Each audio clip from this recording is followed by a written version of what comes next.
मागच्या वेळेस एक वक्तव्य मी ऐकलं होतं, ते ज्यांच्या मांडीला मांडी लावून बसलेले आहेत भाजपच्या आणि RSSच्या, ते स्वतः मागासवर्गीय आहेत। आज हे संविधान बदलण्याची परिस्थिती या देशामध्ये आहे।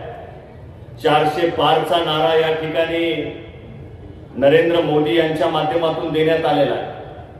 400 पार याचा अर्थ असा आहे की बहुमताने संसदेमध्ये जाऊन संविधान बदलण्यासाठी प्रॉपर काम करण्याचं त्या ठिकाणी नरेंद्र मोदी आणि संघाने ठरवलेलं आहे। आणि संविधानाने जो न्याय राम सातपुतेंना दिलेला आहे, मी त्यांना या सभेतून सांगू इच्छितो की राम सातपुतेजी, जर संविधानाने आणि डॉक्टर बाबासाहेब आंबेडकरांनी तुम्हाला आरक्षण दिलं नसतं, आरक्षित मतदारसंघ दिला नसता, तर तुमची लायकी नाहीये या मतदारसंघामधून उभा राहायची।